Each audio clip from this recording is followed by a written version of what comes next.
Yes, hello everybody. Oh, grand, the camera is a very bad thing. You almost cannot see me. I'll try to switch on the lights. And it's somewhat better now. It's somewhat better now, but I think Shana will have a better camera ready until she comes. And we're going to talk about interesting topics. And what I mean to say, interesting because at least for my part, I don't have anything planned. Everything that I do, mostly, if it's not webinars, because for webinars and for presentations, you have to prepare yourself. But more or less, if I have someone to talk to or speak to, someone interesting, and also for the podcasts too, I do everything unprepared, and 100% unprepared is actually one of the titles of the podcast, which I have, and which you can also access via I think it's not Spotify, but via Anchor FM, and one of the channels. Well, I'll try to. Jana is also here. As you see, she has far better camera and everything. I will I will invite her here into the stream. This time we're doing a small experiment too, because I'm streaming. I think I'm streaming to YouTube too. So I'm not sure how it's going to turn out. But mostly we're going to focus ourselves not on the visual, but on the contents that we're going to speak about and tell you. And I've got an interesting book here. I'll show you the just the backside of the book. I'll read something, and I'm going to share the screen too. So without further ado, and Jana is getting ready. So we are going to start. Yes. Yes, she's here. Hello. Hello. Hi. Can you hear me well? Great. You've got some great mic. So It's yeah. It's easier to have this thing on my ears rather than the earpods inside. So yeah, it seems as if you're far away, as if you're not at home. yeah, but it's just because of the headphones. I'm not at home. I'm in the office, but I'm very close. It's just the sound that these headphones are making. Oh, yes. Yeah. How was your day so far? Oh, well, you know what? It seems to be a very hectic day. Finally, it didn't start very early, but then I was literally sort of back to back with things. But it's good. It's Friday. It's a good intro into my weekend now. As we are in Croatia, and Croatians, when it's nearing the end of Thursday, and they say, "Oh, tomorrow's Friday. You just have to stick around just one more day, and then the weekend, and then this countdown starts." Yeah. Well, maybe some Fridays are like that. Today, my Friday was not like that, but yeah, but some Fridays are a little bit, how to say, at a slower pace than the rest of the week. So, And and have you? Yeah. Mm-hmm. no, I just wanted to say that sometimes I prefer Mondays to be at a slower pace rather than Fridays because I have a feeling that then my weekend is extended. So that's also Well, good. yes, but Mondays are like, because I worked in some German companies, they always start off. Mondays are always they're kicking off. Mondays are kicking off pretty not hard, but you have to be up for it. You have to be fresh, and there's Yeah, no slackening. yeah, that's true. Well, it depends which kind of you know company you're in or what kind of circumstances are you in. I guess it depends. Yeah, and I also had the custom to dress myself more casually on a Friday. Mm. Yeah, it's um, it's an interesting thing that you're saying right now, because I believe with this current context that we're all sort of dressed a little bit casually, more casual, because we're in front of the screen and literally just half of your body is sort of seen. So I remember I had during the first lockdown, I had situations when I was literally coaching. I was in my pajamas. Just the upper body was sort of set up for the visual thing, but I was quite casual, I have to say. I guess we all are. When we're working from home, we're definitely much more casual than when working from a For different. those of us who live with us, it's pretty interesting that I constantly in 1 hour I switch on another gear. I mean, I choose something. I put this on because I actually 1 hour ago I was in a different clothes, and I pop myself up, pop up something else. And it's so ridiculous when you go out of your room and then just to drop your thing. Yeah, yeah. And then It can be strange, yeah. But yeah, that's the redress, reality. undress, redress, undress, redress. Yep. Yes. Yeah. Yeah. Oh gee, somebody's calling. Oh. Sorry. Would you like to talk for a minute? I'll take Okay. this. I'll just be waiting for you, Marianne. That's all. I'll Okay. I'll have a sip of coffee while you're away. Is that okay? Okay.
Yeah, Jana, sorry for this. I mean, you could have No taken worries. out the floor.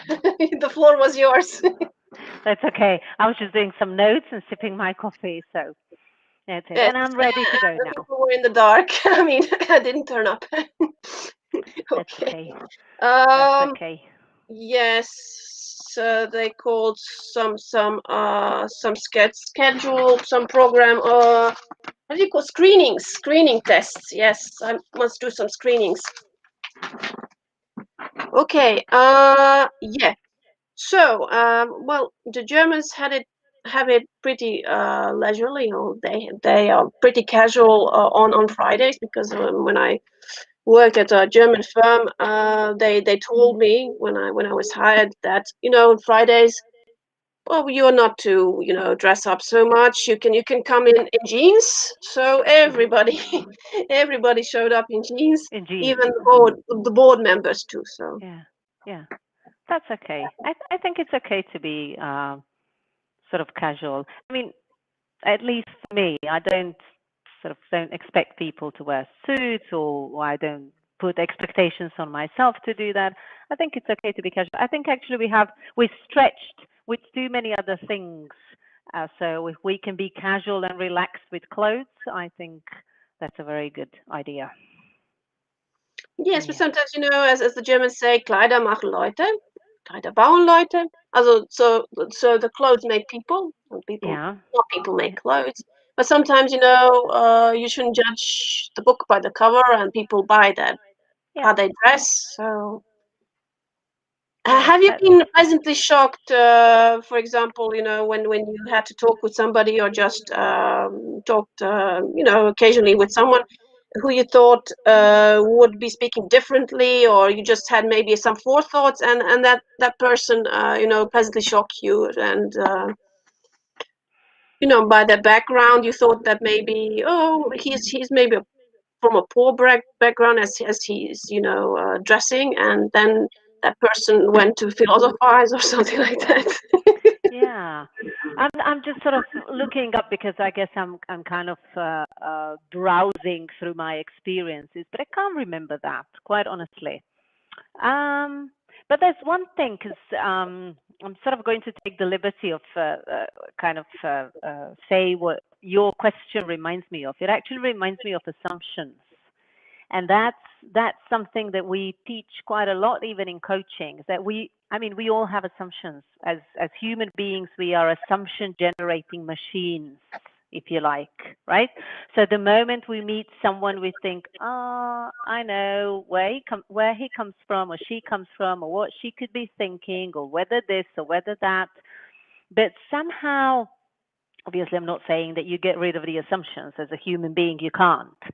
But I'm just saying that through maybe the coaching work, we are sort of used to hold these assumptions a little bit different.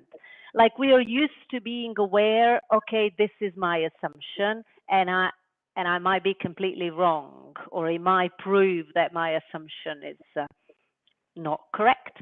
It's not the truth; it's the assumption. Well, we never get rid of it completely.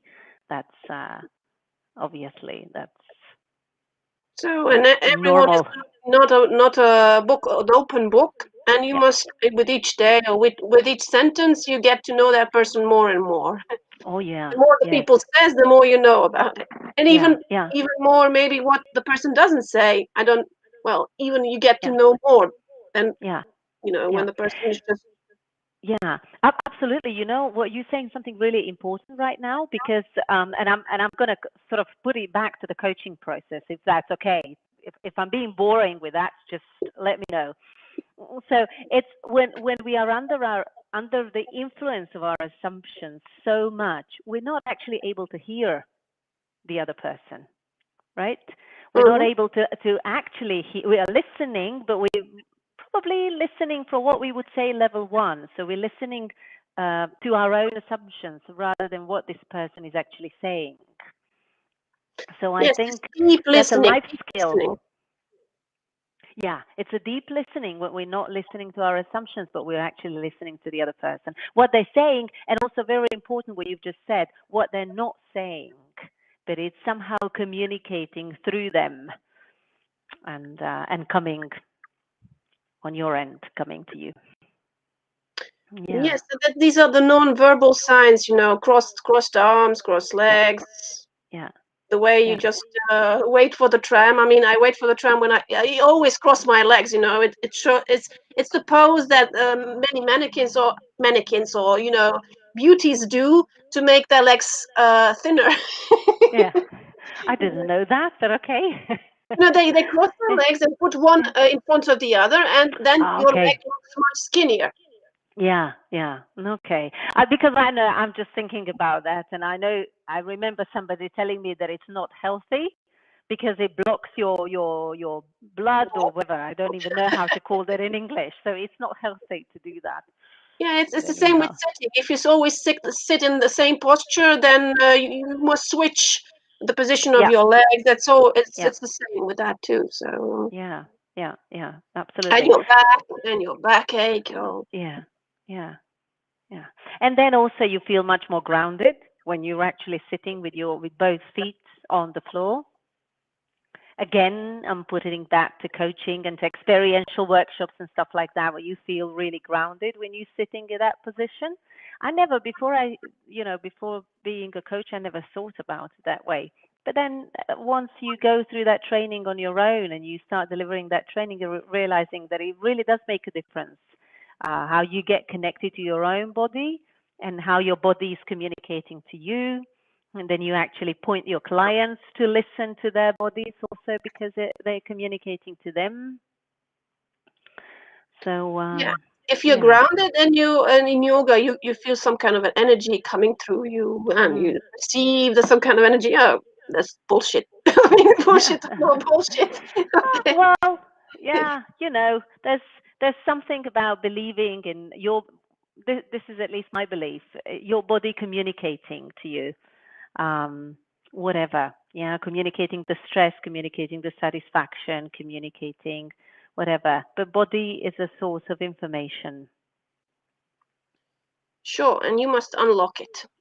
You'll unlock it when you Yeah, speak with someone. yeah, You're yeah, bound to do it. yeah, yeah. Oh, Absolutely. yeah. So tell us that with if you come back to that coaching bit, Mm. I had the opportunity to speak to a coach, and he was very much into. I mean, he's an inspirational speaker too. Would you describe yourself as an inspirational speaker? Oh, I'm not sure I would describe myself as a speaker, quite honestly. I hold a belief that you need to have a lot of speaking gigs to actually describe yourself as a speaker. But I do like to speak because I do like to speak about the work that and not the work that I do. I do like to speak about coaching. Actually, it doesn't have to be the work that I'm doing, but I do like to speak about coaching and about leadership development and about everything that has to do with human growth, if you like, maybe finding meaning, if you like, seeking for meaning, leadership competencies. I do like to speak about that, and yeah, probably my impact sometimes is inspirational. So, Yeah. Um, where do you draw inspiration from when you coach? We talked last time when we prepared, just for maybe 5 minutes when we talked. Uh, I asked you, just off the hook, or out of the blue, some of the what you read as maybe novels or something that is not concerned with your area, and which could actually stimulate you in your work, or bring some fresh ideas into your work. yeah. Yeah, I remember you asking me that question last time. And it's like really I am sort of looking for professional books. That's where I find my inspiration because I find some new learning there. I find also one thing that I realize is that I'm building my own resilience through reading these books. And Hmm. that's simply because I always find some concepts that are new for me, concepts through which I can learn. And then I think, oh, this would be good to bring to my clients as well. So I'm sort of building the resilience through learning, and I find inspiration in picking up those learning bits and pieces and also bringing them to my clients. So I find inspiration in professional books and everything that has to do with leadership development, and then maybe coaching, and then maybe how we, in fact, if I could, I'm thinking and speaking at the same time. So it's really about how we change. So any book that's sort of pointing me to the ways of how we as human beings can change and how we as human beings can create learning environments, being a learning organization or whichever other environment, that's what really inspires me. Because I'm a long life learner, I really am. That's my value. Yes, and lifelong learning. Yeah, Lifelong learning is lifelong. something. Yeah, Yeah, lifelong yeah, learning. long life, Yeah, lifelong learning to a long life. Yes. yeah. We don't know whether it's going to be a long life, but lifelong learning, yes. Yeah. Yeah.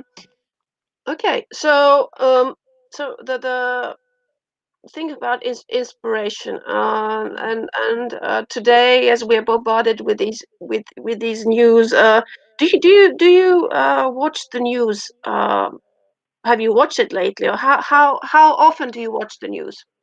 Yeah, that's a very good question. And quite honestly, Marianne, this is what my mother asked me a couple of days ago because she was stressed by watching the news. And then I said, why don't you stop watching the news? And then she asked me, well, then how do you get informed?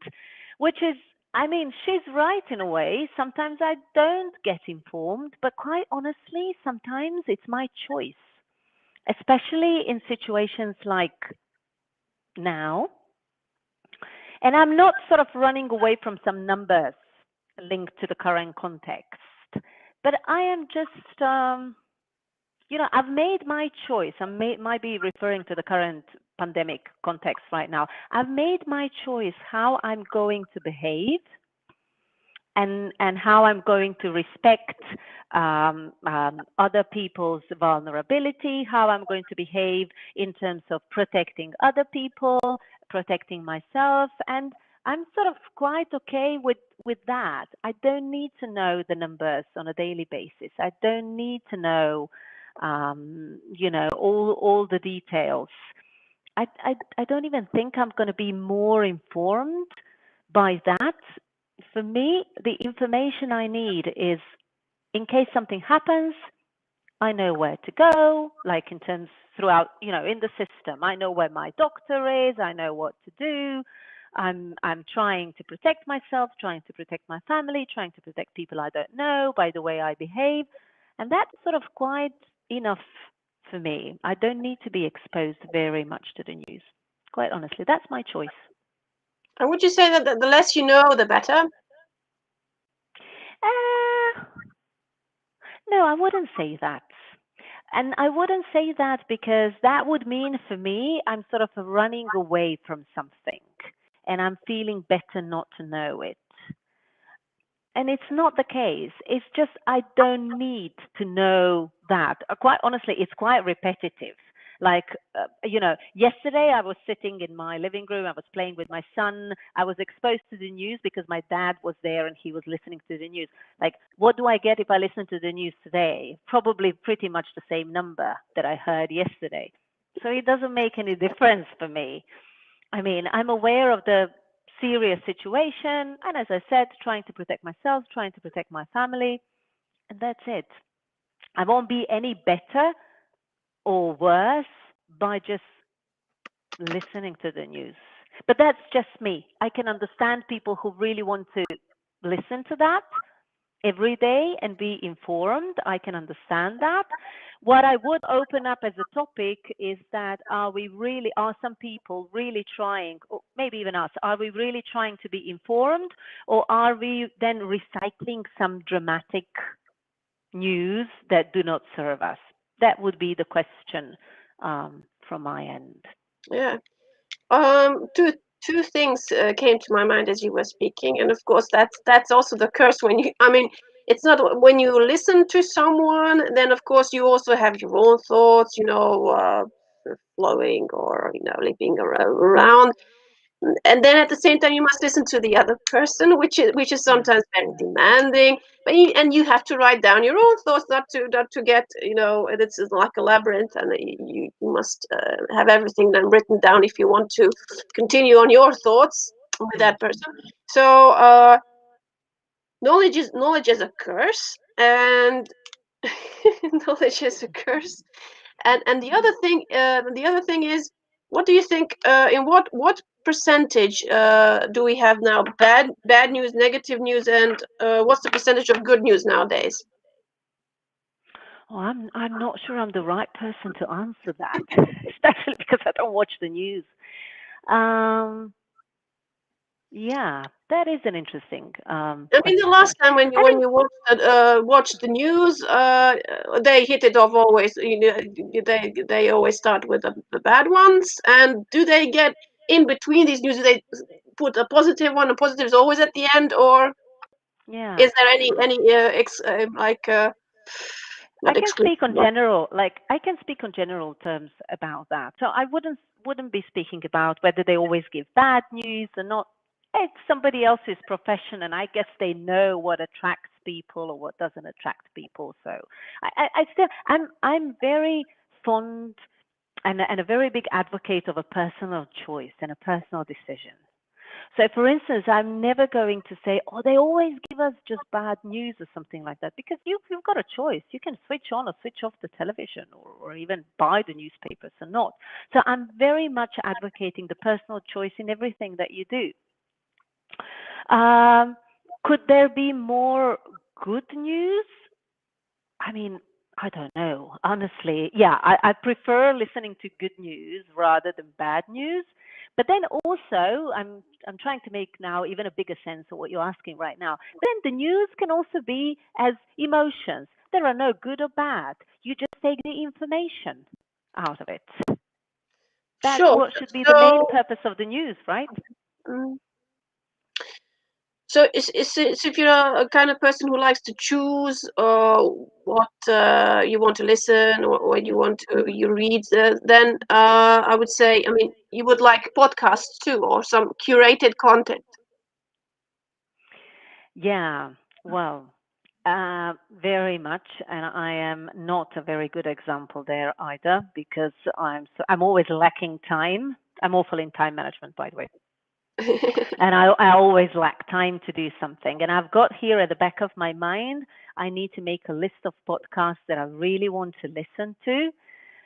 And then, quite honestly, throughout my day, I'm not managing it. So I've realized, and especially ever since I'm having family and kids, I've realized I either need to wake up very early in the morning where I can have my own time, or it needs to be at the end of my day.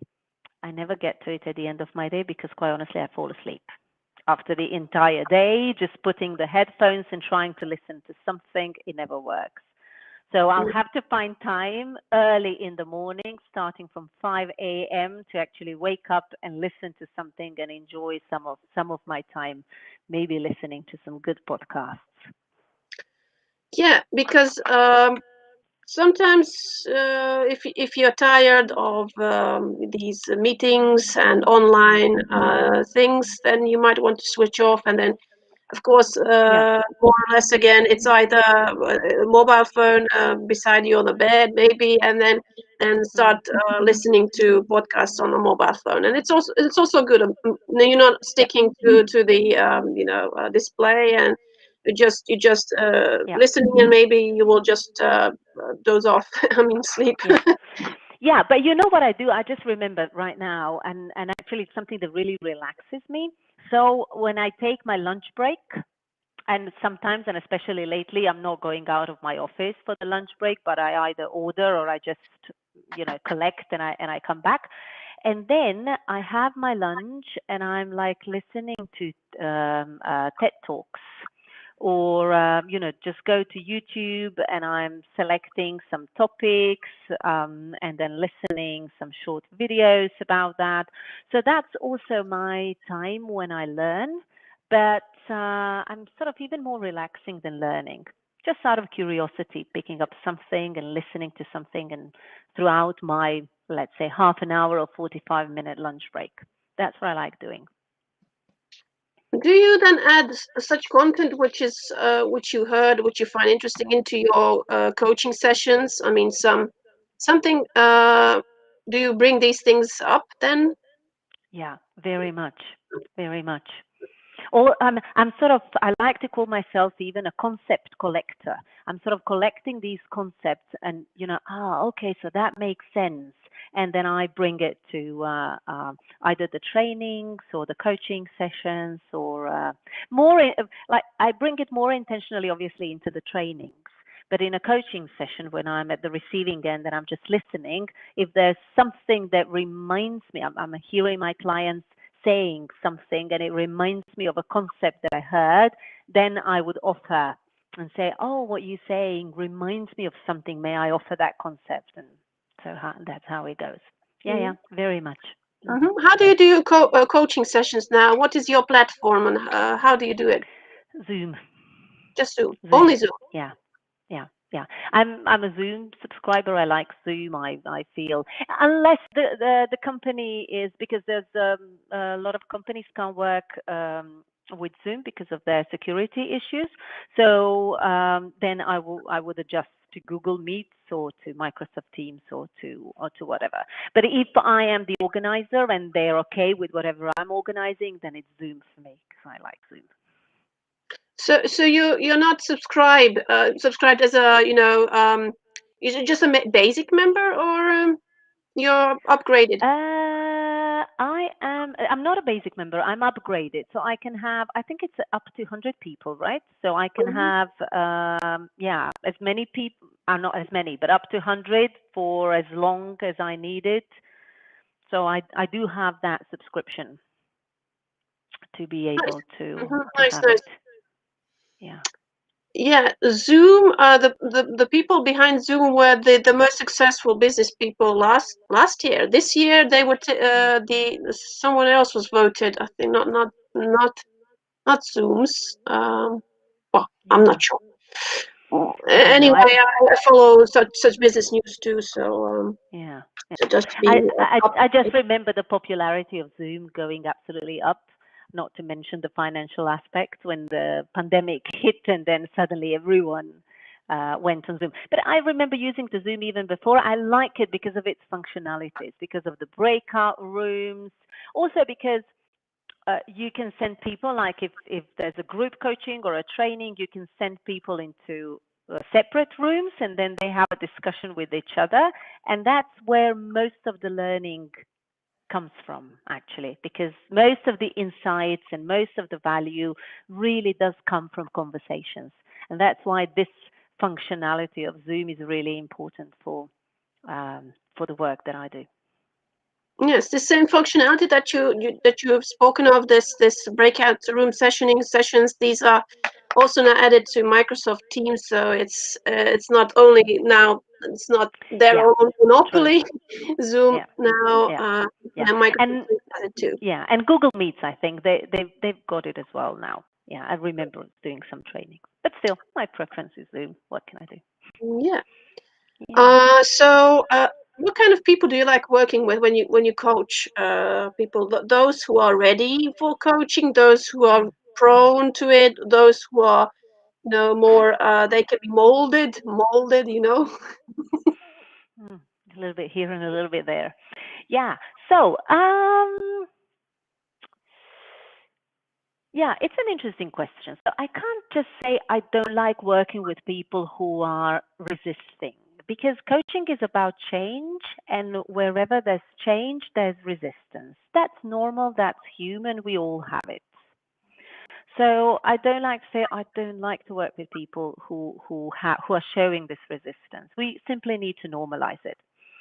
And having said that, obviously that you can go deeper in a coaching session with someone who is ready to metaphorically dance with you, who's ready to dance in that process, who's ready to, whatever metaphor you want to use, to peel the onion, to remove the layers and go deeper into their own if you development. peel the onion, then you're bound to cry. Yeah, well, you're bound to cry. You're bound to show emotions. Sometimes it's not crying, something else. Yeah, people also cry in coaching sessions, and that's absolutely, I wouldn't even say that's absolutely normal. That's just the way it is. It's normal, it's welcome, it's human. It's human. So showing any kind of emotions in a coaching session is human and welcome. Because one of the things that we say is that we're coaching the whole person. And that is particularly important to underline, especially when you do coaching in a corporate setting. So there's no business me. and then the other me. And then I'm bringing to a coaching session the business me, and I'm leaving the other me at home or wherever. You are you. You are one person. And we never coach the topic. We always coach that person, and we coach the whole person. And that includes emotions. And sometimes these emotions are sadness and crying. Yeah. But you're not a psychologist. No, I'm not. Because if we are on that end, when we cry and when we bear ourselves, then it's more like if you let yourself go, it's more like when you sit at a psychologist or psychiatrist more Yeah. than by a coach. Yeah. Yeah, and I would say that's one of the assumptions, that every crying and every emotion needs a psychotherapy or something like that. So what we do have in coaching, and especially let's say in coactive coaching, we have one entire principle. So there are three principles. Imagine them to be like a doorway into the topic. And one of these principles is called process. And it's all about processing the emotions, processing the emotions that are right here and right now present. And there's a clear line in between coaching and psychotherapy. And we're also trained, when we train as coaches, we're trained to recognize something and feel something when we may need to suggest to the client that they may need a different type of profession to help them as well, and not just coaching. What I think it's very important to say is that not every show up of emotions and crying requires a psychologist or psychotherapy or something else other than coaching. No, absolutely not. As coaches, we're trained to hold space when people bring emotions. And again, it can be sadness, but it can also be excitement. It can also be happiness. It can also be joy. It's so interesting how we speak a lot about crying and sadness. And yet, from a coaching perspective, we meet people who are having really hard times celebrating their achievements and allowing themselves to feel joy and to really celebrate, because it's always like, okay, tick, done, let's go to the next one. And they never stop to celebrate. So sometimes in coaching, we realize how difficult it is to experience joy and celebration as well as sadness and tears. Yeah. Do your clients share these moments of joy with you? For example, if they accomplish something and then call you, but just upon that moment or in an hour for that moment? Yeah, they will share it either the next time they come for a session, or they will just send an email or maybe a text message or something like that. It also depends what we agree, because every coaching session ends with an accountability. We call it an accountability. It's sort of a skill, coaching skill, but it's literally a request that you make to your client. So based on the session that you had, it's something like, okay, so what will you do as a result of what we've just been talking about? And then, this is like a real school example. So how will I know? How will you let me know so that I can hold you accountable? Obviously, we change a little bit the language as we are connecting with the person, but that's the essence of it. And so they say, well, I'll send you a text message, or I'll write you an email, or I don't know, take a picture of something and send it to you. And so they Yeah, do. but these ways of reaching up to you as a person, maybe whom they can, who you are actually the person to thank, maybe partly for the success that they achieve, and if they do it by email or they take a picture, no voice messages or no phone calls, just Yeah. indirectly. Do they do it indirectly or? Or they can, yeah, I mean, whichever way they like, they can. I'm always available for my clients, even for shorter calls. If we haven't agreed the session, obviously I'm not available for 60 minutes simply because I don't have time. But to kind of call me for 10 minutes, I'm always available.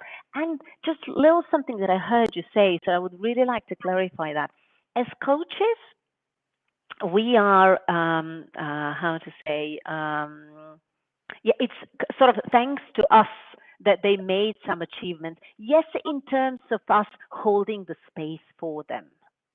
but it's really the success of that client.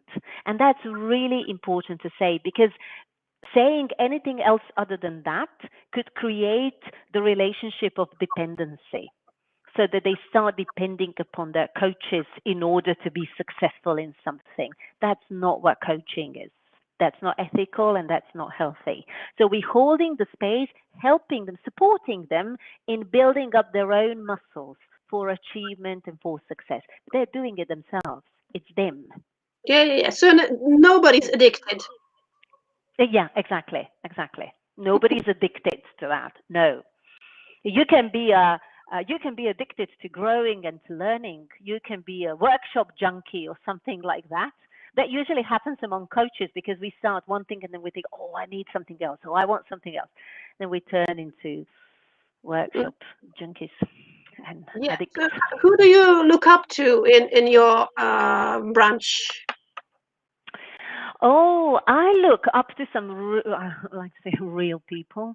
I look up to some real people. So I'm very coactive. I'm a coactive, professional coactive coach, and it's just one of the coaching schools.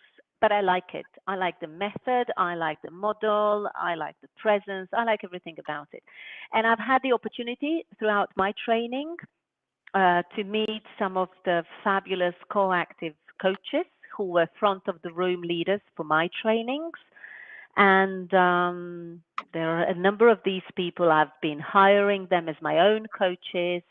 I've had the honor and the opportunity to be one of their students in a number of trainings and workshops, and I really look up to these people. Some of these people are master coaches, and I've learned a lot from them, and I hope that one day I can reach those levels. Yeah, and what is your what is your perception, or how do you approach if somebody? Are there any instances or examples when somebody calls you because they were fired, and is there any such a thing that somebody calls you up because they were fired and they want to get coached, to get along somehow better and find a suitable, more adequate workplace for themselves, and then they contact you, or am I just talking rubbish? Or No, you're not talking rubbish. So that sounds like a nice coaching topic, right? So you've gone through a certain change in your life. It could have been a painful experience, and you simply want some clarity to decide what's next for you. So this is what I'm hearing, what you've just saying, and it could be a very nice coaching topic and a very nice coaching goal. could be, so it wasn't. Yeah, so I've never had that kind of experience. So somebody calling me and saying, "Oh, I've been fired. Can you coach me?" No, I've never had that kind of experience. But it could also be because I work a lot with companies, so they are, we call them coaching sponsors. So they send their people to coaching, and they've got the idea of what kind of competencies these people could need to develop, and so then there's a whole process. But what you're saying could be a very good topic, and there are definitely coaches who have that as their niche. So they are really focusing on people who go through that kind of experience and coach them to what's next in their life. So maybe coaches like increasing employment of people, employability increasers. Yeah, I mean, because they're helping them in some, how to say, situations in their life, professional and private life, if you like, and just sort of, a lot of our coaching is actually about clarity. That's also why people come to coaching, and especially when they have some painful experiences in their lifetime, or simply something that sort of made them stop and think. They can find speaking to a coach very useful in terms of getting clarity on, again, I'm repeating myself, but it's really clarity on what's next. What's next for you now? Yeah, clarity. And it can be, as we've spoken before, about the sort of sadness and happiness. So it can be, I've had a bad experience, so let's see what's next for me now from this point on. But it can also be, I've had a brilliant experience, like I've had such a huge success, and then what's next for me? Also, because there's always, the point is that there's always next.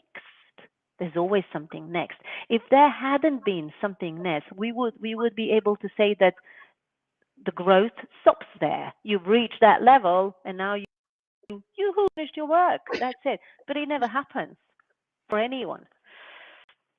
Yeah, and tell us. We are going to finish off.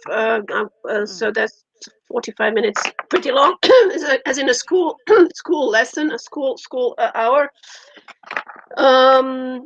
What is the most not trait or where do employees find themselves most deficient in? What competencies must they not just polish up or brush up or develop more in order to get along better at a job? Yeah. So when you ask that, I'm hearing like, what are the usual pains that they come with? Yes. Yeah, in a coaching session. And if we're talking about corporate world, it usually goes around this. How do I give feedback? This is how they call it. How do I give feedback? But it's really like, how do I have an open and honest conversation with the people, for instance, that I lead? How do I tell them what is it that they're doing well? What is it that they could be doing better? And how do I keep motivating them to reach for those better things? So it is around feedback, around conversation with people, around delegating. How do I stop micromanaging? How do I have more trust, let go of control, and delegate, because that leads to more empowerment of my people and my team, to more accountability, more responsibility.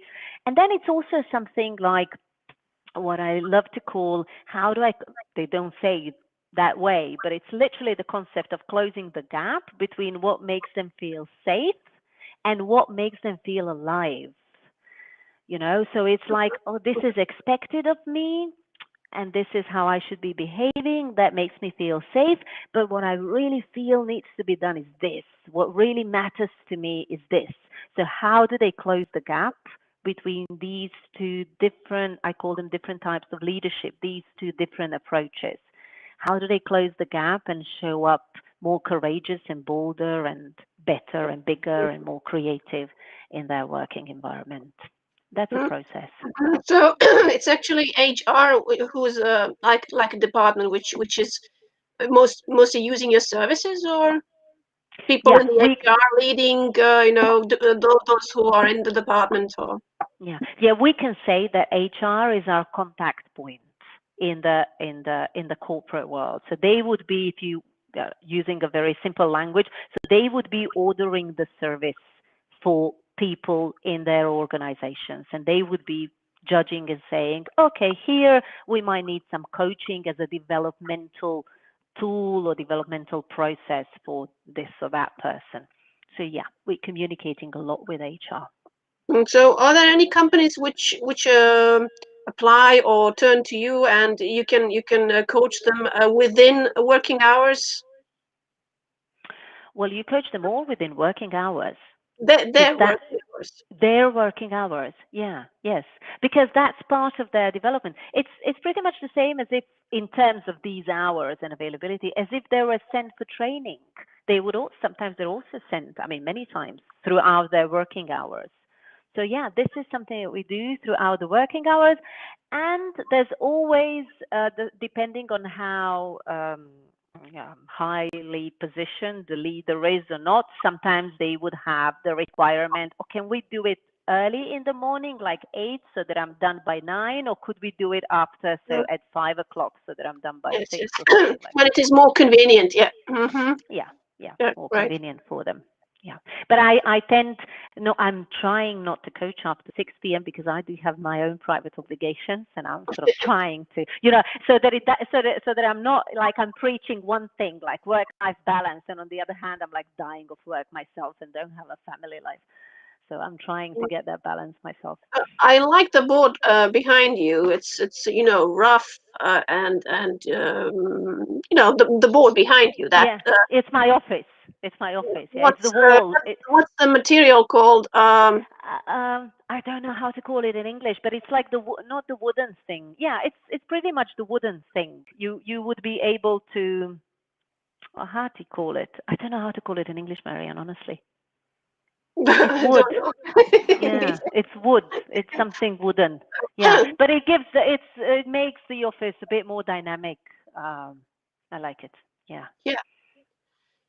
So I've got this book, which it's not good how good you are, it's how good you want to be. That's how I titled this session. More or less, maybe we didn't approach the subject too greatly, but we were inside the subject more or less, and there is actually one bit of yeah. Getting fired can be a positive career move. Oh, absolutely. Absolutely. Yeah, and is Paul Arden. He has worked at Saatchi and Saatchi. He's often described as a creative genius, albeit a wayward one. After a stormy 18 years in advertising, he found his alma mater in Saatchi and Saatchi in 1977, and so on and so on. He stepped down. He's not in Saatchi and Saatchi anymore, so he's a well-known, let's say, marketing and guru. And he says, being fired often means that you are at odds with your company. It means the job isn't right for you. I have been fired 5 times, and each time my career took a step forward. Being fired used to be a negative on your CV or resume. Now some headhunters find it an asset because it can show initiative.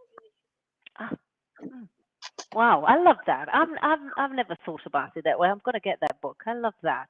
So Yeah, it can be each page is lined with not bold, lined with how should I say, wisdoms, like that his wisdom. Yeah. Like don't promise what you can't deliver. Deliver. Yeah, I love that. Yeah, little pieces. Yeah, okay. Yeah. Great. So sort of do I have time to say it or not? Yeah. Yeah. So just sort of my takeaway, whether it's being fired or whether it's anything else, I believe that it's not that I believe, I've learned that we are taking our own development very seriously, especially when we're going through painful situations. When we're being fired, that's a painful situation. When we lose someone, that's a painful situation, or whatever. So then we're considering personal development because we are trying to find ways how to make meaning of something that happened to us and it was painful. And what I'm advocating, because also something that I've learned myself, is that if we continue learning even without the painful experiences, we are maximizing the benefits. We are making ourselves more resilient for a number of other painful experiences that we will have, and we will have them because that's life. We can't avoid them. Right. And in someone's life, it's actually these firings or getting fired is sometimes at some stage the most painful moment. If you don't if you don't have a family, like you haven't founded your own family. If you live if you have your own sister, brother, and everything's settled, okay, nobody died, and then getting fired is the most painful thing at that time. Yeah.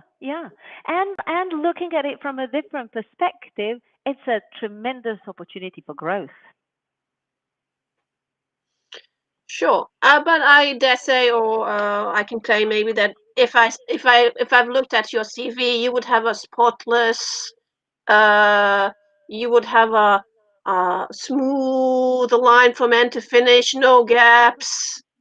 Yeah. Is it so? Remember, we spoke about assumptions, Marianne, at the very beginning of this conversation.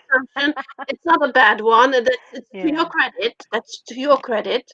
Yeah. And still, but am I right? Well, are you asking me if my life was perfect? Well, probably not. throughout the entire my career and my private life. But these are moments for growth.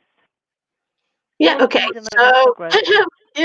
you haven't answered that well outright. But No, ask me the question again. I'll answer it outright. did you have such a, Such a like smooth line. No, I didn't. like No, this? no. And it's Like not this? even today. It's not even today when I'm an entrepreneur, if you want to call it. I most of the time call myself a freelancer. It's never a smooth line in everything that you do. Of course, but It's mostly if you look at the percentage. yeah. So It's a what's matter of it's a matter of perspective. It's absolutely a matter of perspective. I think the more the richer experience we have, the variety of experiences that we have, it's contributing to our own growth. yeah. Yeah. Yeah, sure. So never stick or never remain at one spot. That's my that's my Yeah. well, would be my, let's say, not suggestion but like an advice.